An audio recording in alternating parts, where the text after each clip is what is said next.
Oujé Bougoumou, a village of the Cree Indians in North Quebec, Canada. A new special kind of settlement, a centre for a community, a place which for its residents opens the way to the new millennium.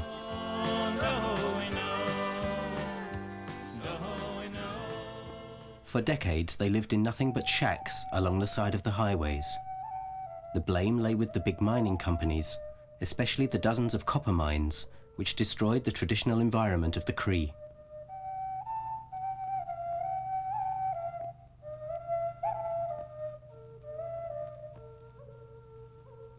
Similar destruction was wrought by the major timber companies, whose activities devastated the Indians' former hunting grounds.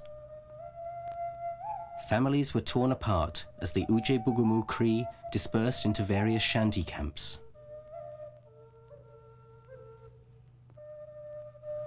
At one point in our history, we lost identity, we lost control over our resources, and we didn't have any place to call home.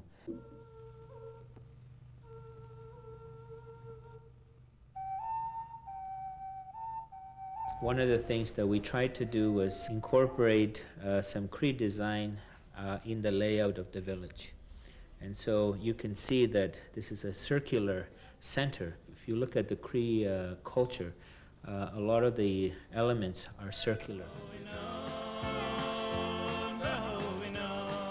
At the start of the project, many of the Crees entered training as carpenters, so they were able to largely build their own homes. In early 1994, they were able to celebrate the completion of the new village Oujé Bougoumou. By February 1996, over 500 people were already living in the settlement. The heart of the village is the community centre, with the headquarters, the school, the church, and right in the middle, the Chaptuan, the traditional dance and assembly place. The future has already begun in Oujé Bougoumou. Its residents are determined that the community will develop organically and along ecological lines. Tradition and modernity must harmonise. Thus their new homes are adorned with traditional patterns. Anna Bosom has lived for almost 2 years in her new home with her husband and 3 children. Because the family were involved in building it, they had a say in how the rooms were designed, rather than accepting imported prefabricated homes complete with furnishings. A special credit system was developed in Oujé Bougoumou to help the people purchase their own homes. The family still have a campsite out in the bush. Visitors are shown the skills of fishing, hunting and trapping, and are also introduced to traditional native medicine. There are plans for summertime canoe trips across the beautiful lakes, when visitors will also be shown the environmental damage wreaked by mining and intensive forestry. Some students were also taken on monthly excursions in the bush for education Cree style.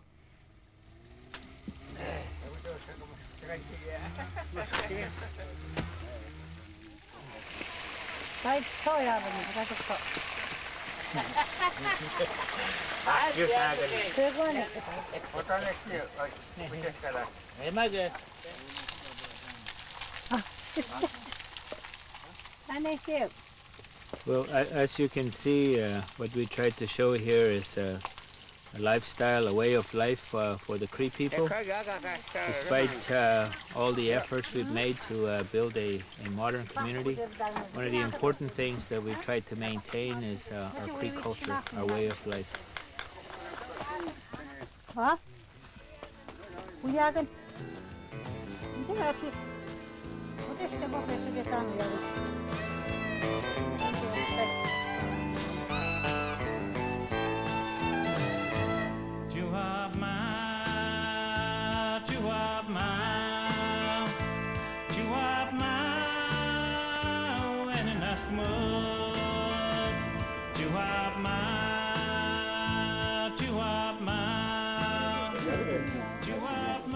Kenny Mianscombe and his band sing of the wonders of the wildlife.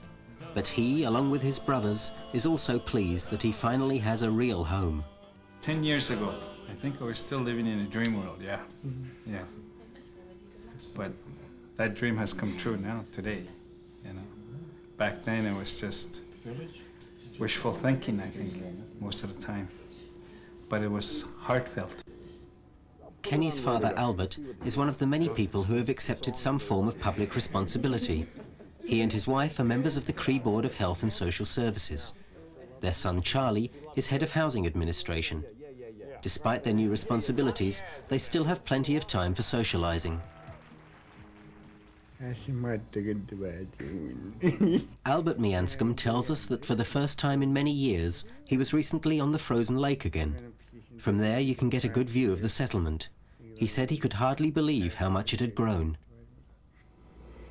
May not be able to do point 2 at the next community assembly. In 1994, the Oujé Bougoumou Nation was awarded the United Nations Prize in the category Human Settlements. However, the Cree are not prepared to rest on their laurels. They know that their aims can only be achieved in the long run if they constantly work on developing their model.